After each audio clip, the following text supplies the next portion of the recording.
The speaker for today is Brother Maaz Amjad, a doctor by profession and also a LSE member SIO Hyderabad. I invite Brother Maaz Amjad to come and deliver a speech on education system in Islam.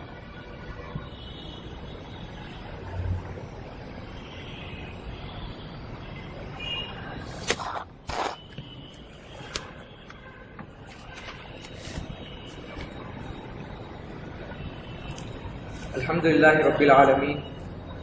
As-salatu was-salamu ala rasulihil kareem wa ala alihi wa ashabihi ajma'in. Amma ba'd. A'udhu billahi minash shaitanir rajeem. Bismillahir rahmanir rahim. Iqra bismi rabbikal ladhi khalaq. Khalaqal insana min 'alaq. Iqra wa rabbukal akram. Alladhi 'allama bil qalam. 'Allamal insana ma lam ya'lam. Sadaqallahul Azim. Rabbi shrah li sadri wa yassir li amri wahlul 'uqdatan min lisani yafqahu qawli. Rabbi yassir wa la tu'assir wa tammim bil khair. Subhanaka la ilma lana illa ma 'allamtana innaka antal alimul hakim. Respected elders and my dear friends, Assalamu alaikum wa rahmatullahi wa barakatuh. As it is announced by our convener, the topic of today's talk or of today's discussion is education in Islam, or an Islamic perspective of education. Before we begin to speak about education and the educational system prescribed by Islam, let us talk about knowledge, the nature of knowledge. What is knowledge? And how many philosophers and thinkers, especially the non-Islamic, non-Muslim philosophers and thinkers, have committed serious mistakes in understanding the concept of knowledge and thereby creating confusions, tensions, and ultimately disorder in the world, resulting in corruption, resulting in oppression and tyranny on this earth. The concept of knowledge has perplexed, has bewildered many philosophers and thinkers of the past. Secular philosophers from Plato to Jean-Paul Sartre, the French philosopher who is considered to be the last secular philosopher provided by Europe, they have worked untiringly to understand the concept of knowledge. And they have worked untiringly to explain what knowledge is, what education is, what form of education is suitable for mankind, etc.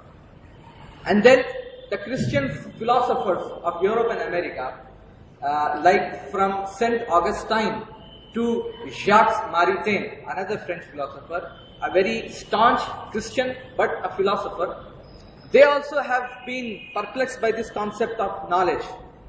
And they have also worked untiringly to bring a reconciliation between knowledge and science, between religion and science, between reason and religion. But they couldn't find an answer to this mystery, to this riddle, what knowledge is. Even in the Muslim world, in the past, even our own philosophers from Imam Al-Ghazali to Allama Iqbal, they have also thrown light on the concept of knowledge.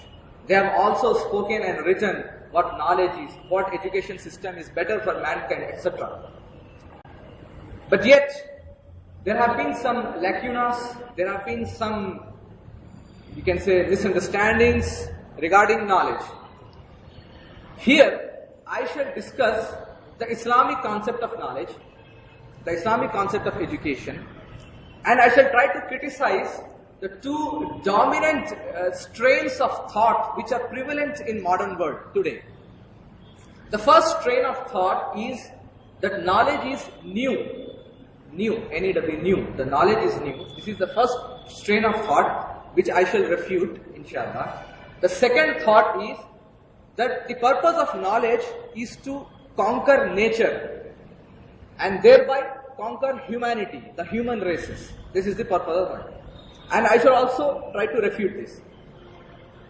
First of all, the first starting point of the philosophy of knowledge in Islam is that knowledge is not new. Knowledge is very old. Knowledge is ancient, in fact. And knowledge is not something external to man. It is internal to man. It is inherent in man. Why? Because the Holy Quran says, وَعَلَّمَ آدَمَ الْأَسْمَاءَ كُلَّهَا. And He, Allah, has taught Adam the names of all things. So whatever knowledge which we find today, it is already taught by Allah Azza wa Jalla.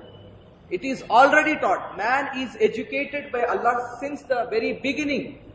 Since he began his career on earth as the Khalifa of Allah, as the representative of Allah on earth, he is taught everything which is required to perform his job in this world.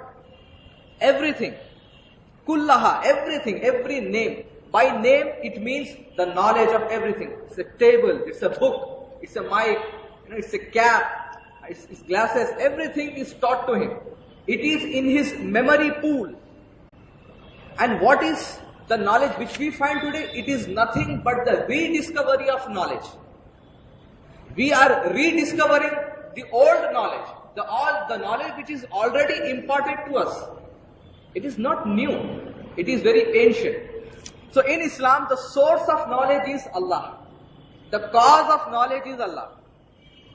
Because man is taught everything. And the continuity of knowledge to other individuals, to the other members of human society is maintained through pen. Allama bil qalam. It is the use of pen that this knowledge is continued, transmitted generation after generation. Centuries after centuries, the knowledge is transferred through the medium of pen. And by pen, it just doesn't mean a pen with ink and etc. It means all kinds of pens, all forms of pens one could imagine, and all forms of pens that would come till the end of this world. Whether it be the ink, whether it be the ball pen, whether it be the ink pen, whether it be through the printers, whether it be through anything else. Like Allah says, Noon, wal qalami wama yasturun. By here, just not the ordinary pen is not meant, pen in all its forms. Everything. All forms, till the last day, till the day of Qiyamah, all kinds of pencil. So this continuity of knowledge is maintained by the medium of pen. And man rediscovers slowly and gradually. And Allah reveals him information in pieces, slowly and gradually, in accordance with his own search, with his own inquiry, with his own investigation. Allah reveals him the knowledge. The knowledge which is already imparted to him. Not something new. Everything which we have invented and discovered, it is already there in our memory, already there in our subconscious. So, we are not the source of knowledge. Allah is the source of knowledge. We are not the cause of the knowledge. Allah is the cause of the knowledge. Like, regarding morality, regarding ethics, injustice is bad, justice is good. Where did we come to know this thing? We are already taught about this thing. وَأَلْهَمَهَا فُجُورَهَا تَقْوَاهَا. Similarly, just like the knowledge of the physical universe, we are also taught about some basic moral principles, some moral values. Alhama, fujur, wa taqwa. We are also taught about that. That's why we feel wrong when injustice happens. When someone is killed unjustly. When innocent people are killed, we feel bad for them. Why? Because this feeling is already ingrained in our soul, in our spirit, by Allah subhanahu wa ta'ala himself.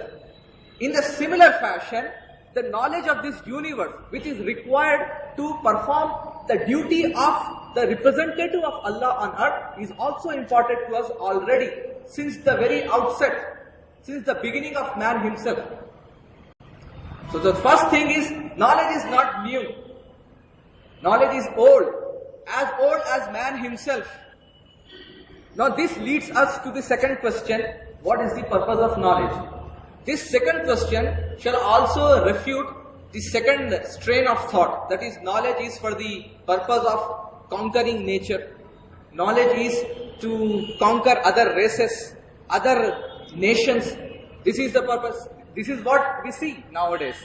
The technological progress is used so as to kill people, to enslave them, to exploit their resources. That is what technology is nowadays being used. To make man more and more immoral, unethical, ungodly. This is what technology is used. And this is, Islam says that since knowledge is not new, and since knowledge is from Allah, the purpose of knowledge is to guide mankind in order to fulfill his duty as the Khalifatullah fil earth, as the representative of Allah on earth. That is the purpose of knowledge. Allah says, وَإِذْ قَالَ رَبُّكَ لِلْمَلَائِكَةِ إِنِّي جَاعِلٌ فِي الْأَرْضِ خَلِيفَةً. And remember the day when Allah said to the angels, I am going to make a representative of mine, an ambassador of mine on earth. That is the purpose of man. Khalifa, representative of God, representative of Allah on earth.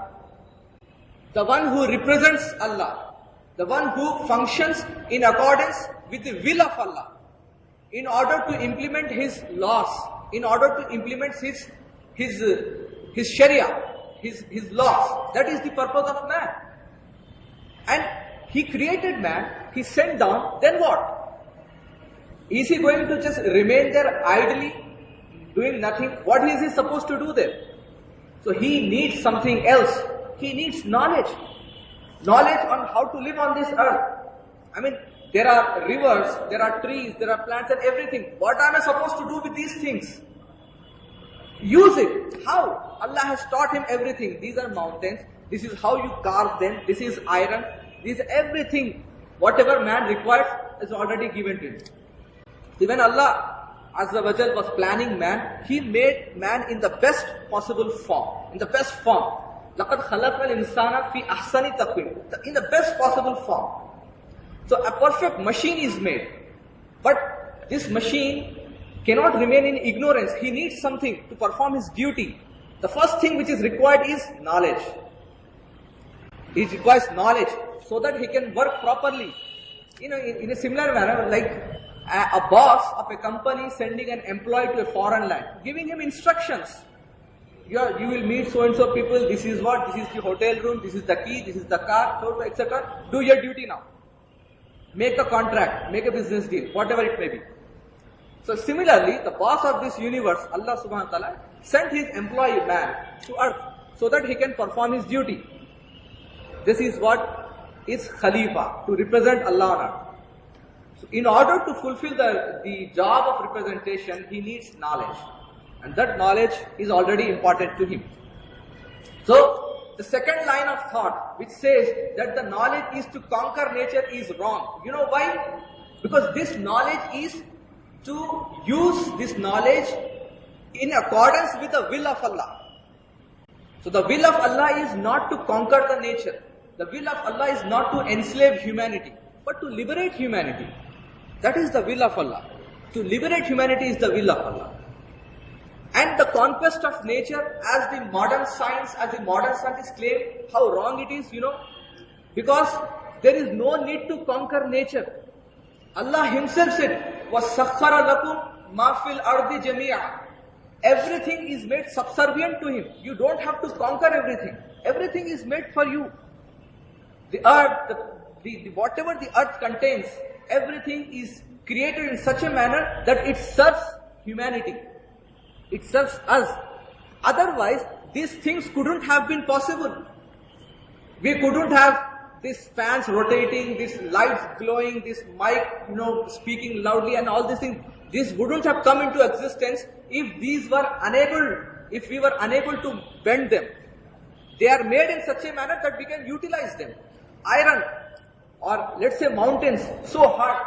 But Allah has enabled man in such a way that he can carve out his way through the mountains and create roads and bridges.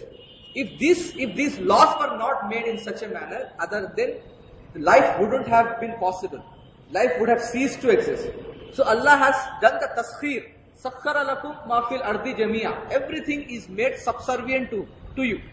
Do whatever you want to do. Everything is made like that. So you don't have to conquer the nature and conquer the human races. No need. Because everything is made for your own purpose. So this defies this second strain of thought. Now let us focus. So this is the philosophy of Islam. The knowledge of Islam. The philosophy of knowledge in Islam is that the source of knowledge is Allah. The first teacher of man is Allah himself.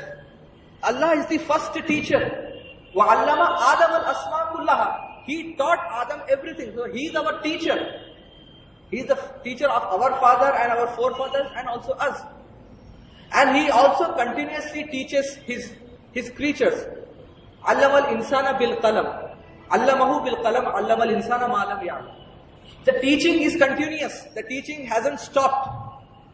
He is continuously teaching us knowledge. And Allah, since Allah is the source of knowledge, education is a very sacred institution in Islam. It's a very sacred act. Because to educate is an act of God. It's an act of Allah himself. Allah has taught Adam. We teach others.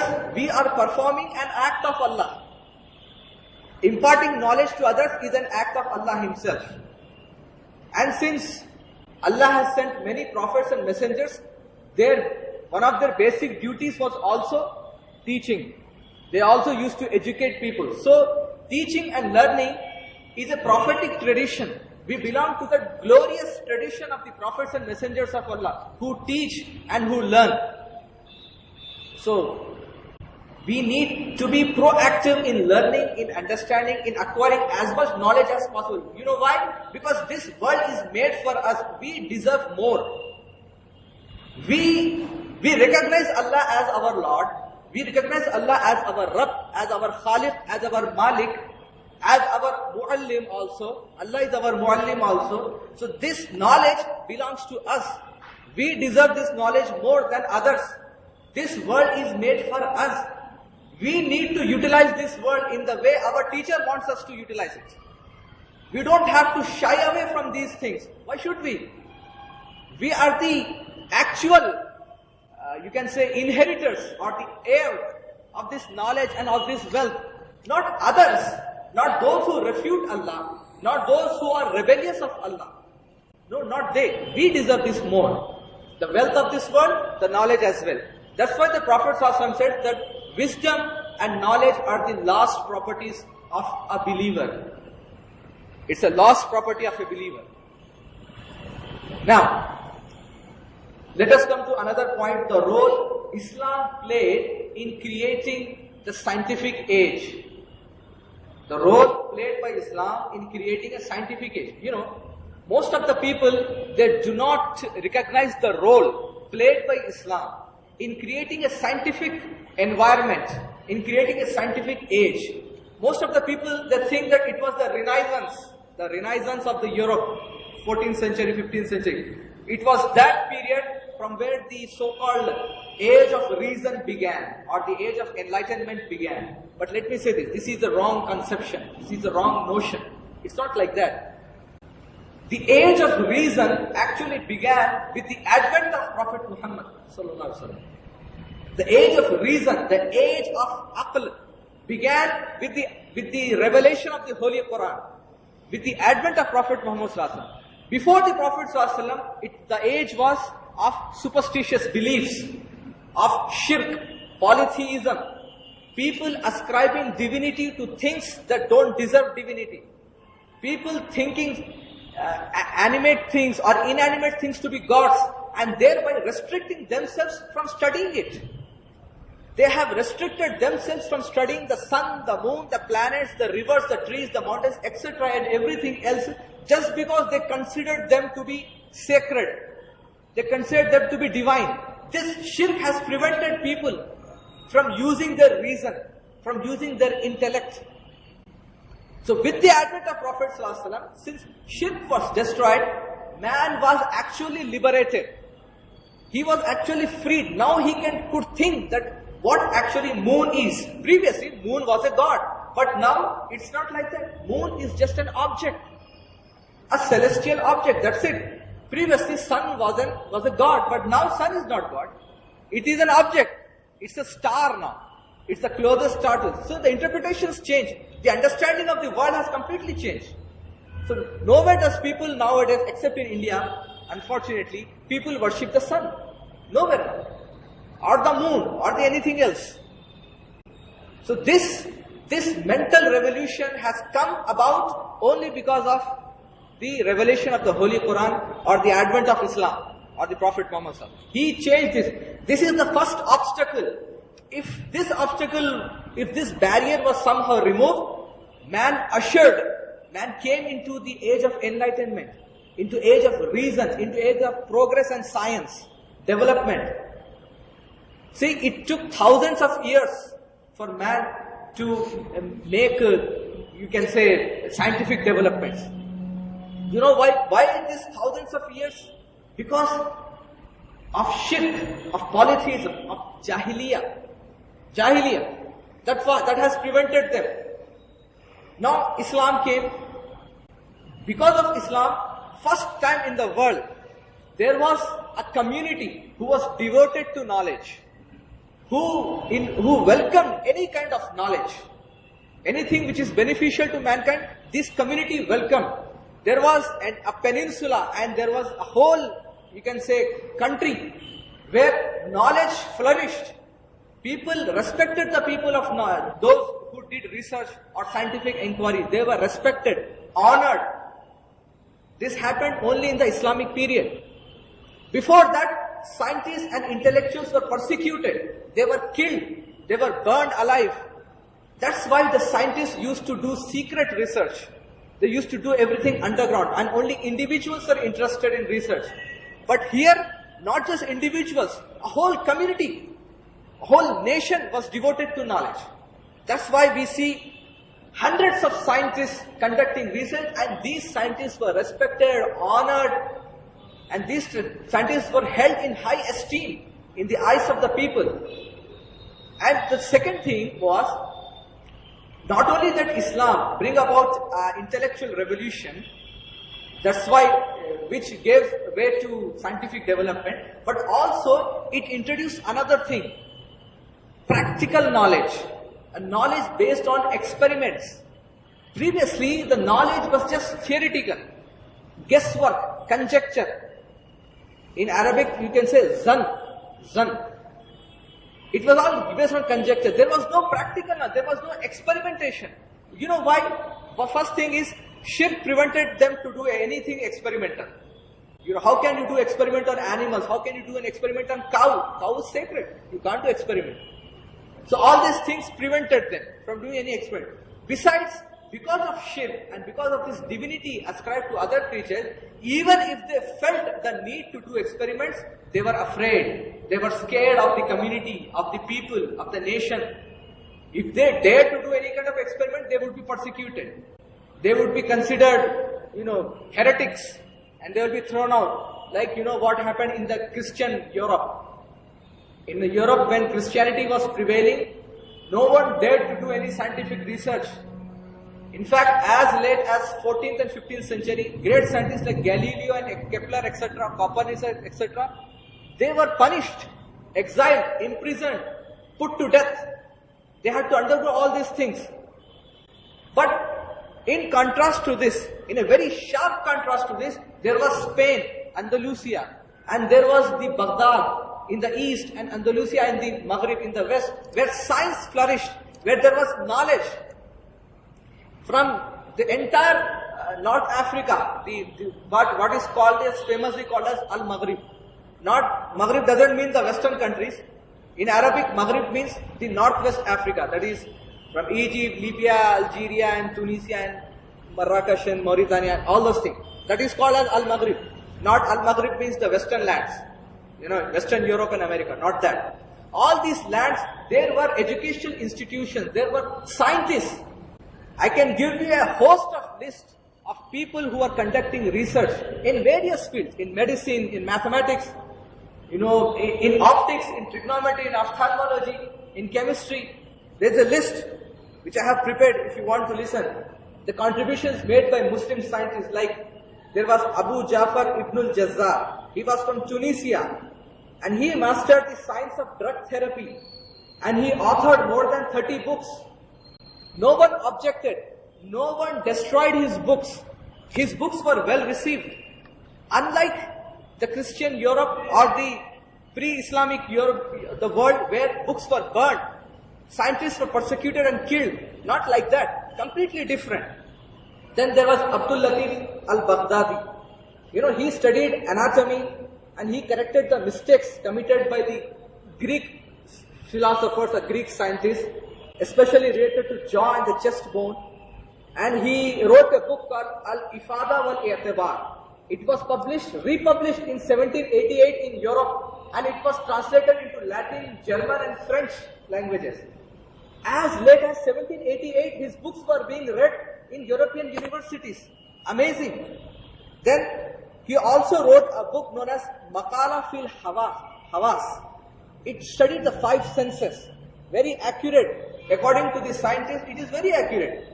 Then there was Ali ibn Sina. He wrote Al-Qanun fi Tibb, which was an authority on the subject of medicine as late as 13th century, and it was being read in Oxford and Sicily and Bologna universities as late as 13th century, and his works were translated into Latin and French and German and other languages.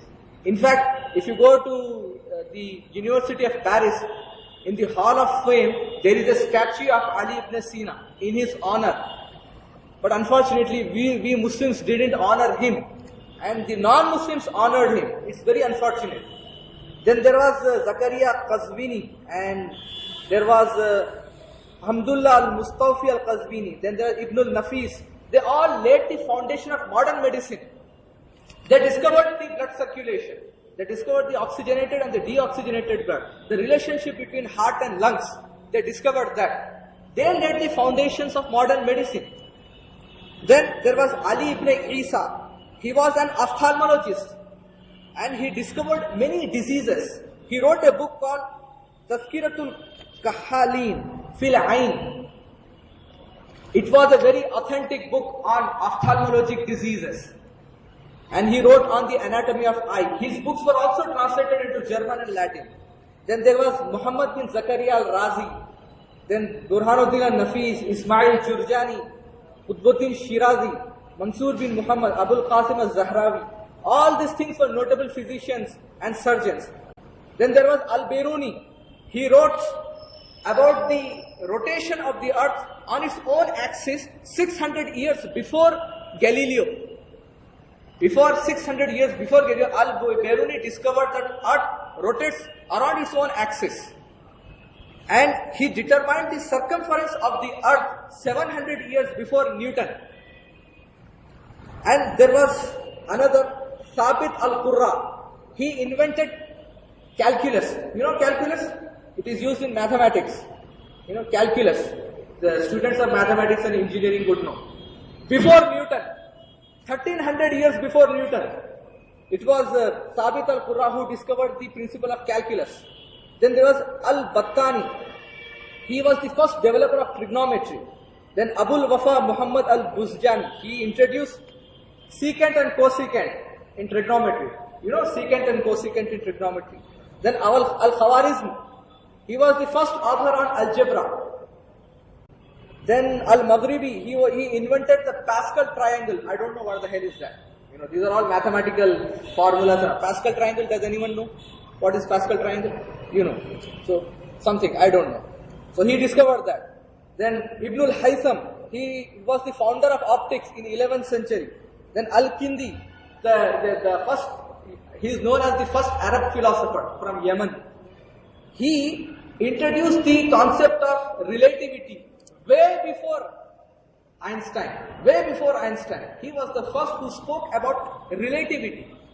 Way before Einstein. Then there were many. Ali ibn Abbas, the first person to perform cancer surgery. Cancer surgery. As early as 11th century. Then Ibn al-Jassar, he discovered the treatment of leprosy, and on and on and on. I can just read out to you. There are so many, but the striking point is, not just their contributions are striking, but more striking than that is they were never persecuted. They were never objected. Their books were well received, taught in universities, respected and honored. How come this change came about? What was that brought this environmental change that people all of a sudden started respecting knowledge and the people of knowledge?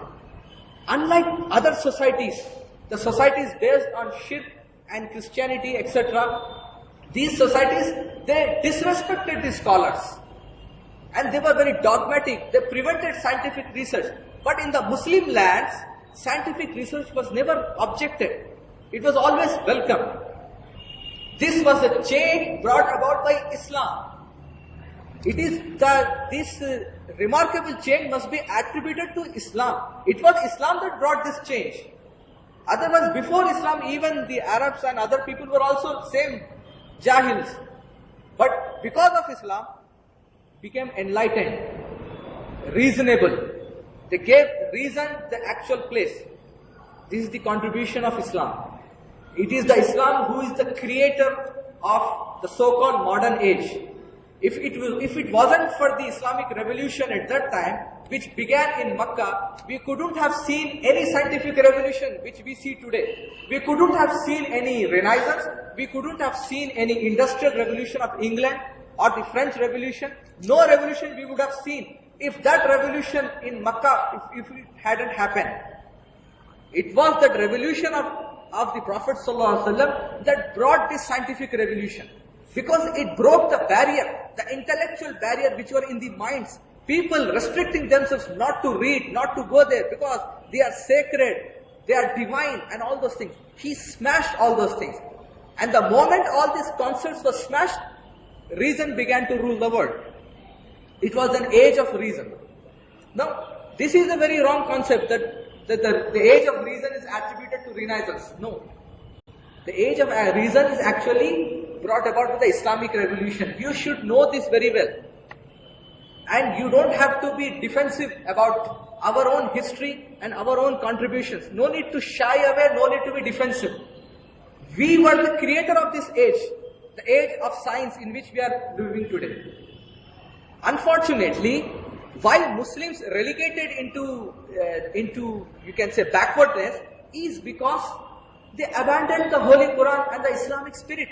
Instead, they started reading Greek philosophy, Iranian philosophy, all the philosophies based on shirk and ilhad and kufr. And these philosophies, Greek philosophies, were introduced into our madaris, into our madrasa system. And instead of going and researching on scientific subjects, we were discussing about, does Allah has attributes? Zat and Sifat and all those stupid theories were discussed. Who cares? All those things.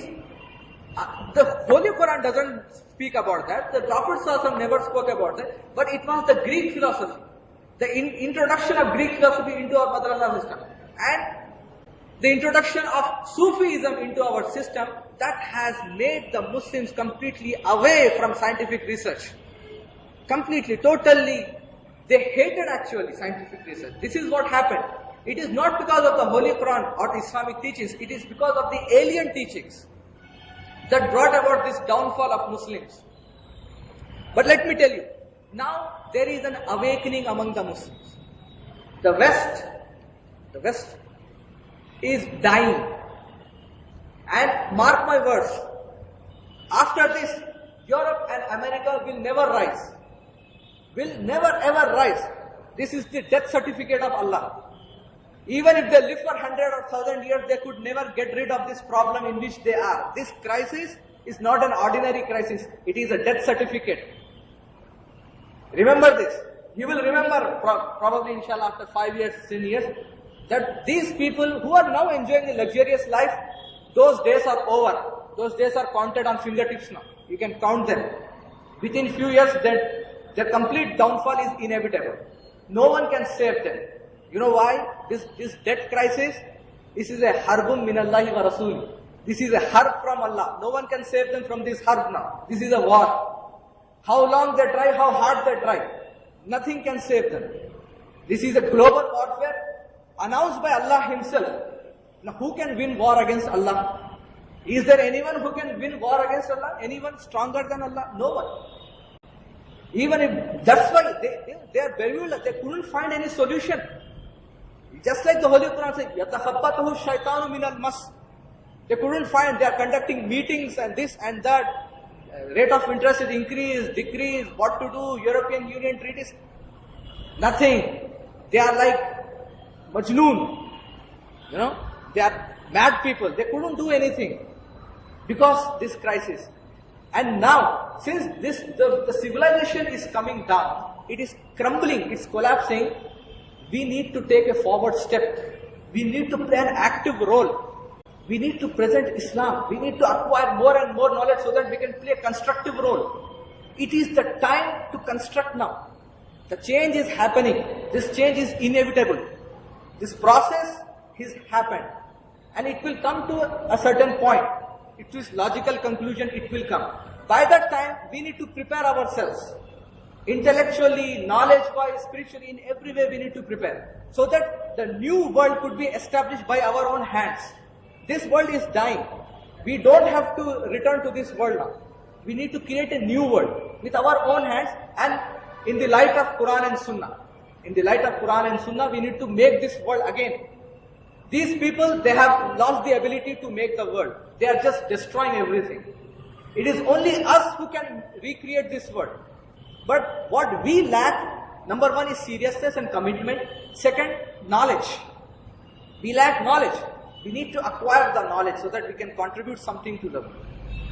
This was something which I want to say. Anyway, last point which I want to make is that Allah subhanahu wa ta'ala has sent Prophet sallallahu alaihi wasallam as a teacher.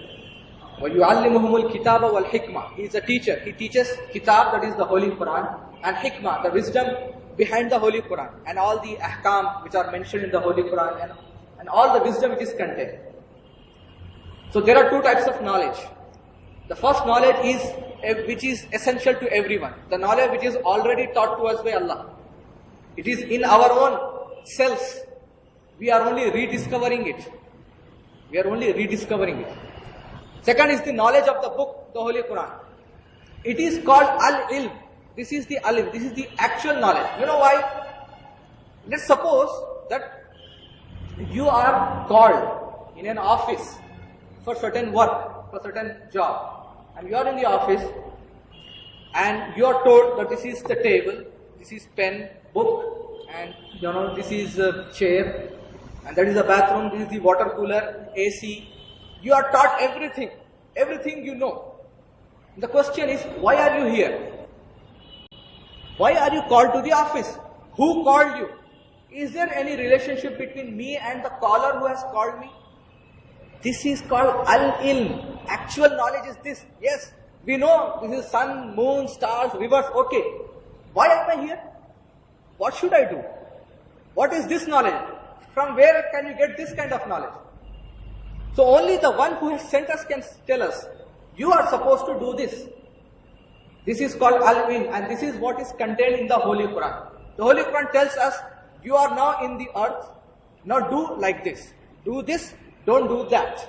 Follow this, don't follow that. This is called al-ilm. This is the purpose, the direction. Yes, we know everything. We know how to make clothes. We know how to make pens and everything we know. But why? For what? Is there any end to this job of mine which I am supposed to do? Everything. This is called al-ilm. This is the knowledge which only prophets and messengers can give us. Only they. We cannot discover this kind of knowledge. No human being could discover what is his purpose. There would be billions and millions of contradictions. What is the purpose? Why am I here? What am I supposed to do? How should I behave? How should I behave with my fellow being? How should I behave with my seniors, my juniors? How should I behave with women, with children? What this kind of knowledge is the knowledge from the revelation. Wahi. And this is only through the prophets and messengers of God. And this is very essential knowledge. So in the Islamic system of education, these two knowledges are compulsory. The knowledge of Kitab and Hikmah and the knowledge of the universe. Because the knowledge of the Kitab, Holy Quran, the author of the Quran and the author of the universe are one and the same. Allah. Allah is the author of this universe. Allah is also the author of the Holy Quran. So the source of both are one and the same. So we are supposed to learn that knowledge as well as the knowledge contained in the Quran. So Islamic system is based on knowledge of the Quran and the knowledge of the universe and the physical phenomena and everything else. So this book will guide you how to use this knowledge, how to shun wrong things, how to utilize good things, everything. So knowledge will have a direction. Science will have a direction. It will not lead to extremisms. It will not lead to destruction. It will not be used to enslave the people or to kill them. No, it will be used for beneficial and constructive purposes. And because since that knowledge and this knowledge are the one and same thing, there will be a complete uniformity, harmony, tanasuk, bain al-ilm. It will be there. There will be a complete harmony between that knowledge and the knowledge of the book. Because the source, the cause is the same. So this is the philosophy of knowledge in Islam. This is the system of knowledge and education in Islam. وآخر دعوانا الحمد لله رب العالمين.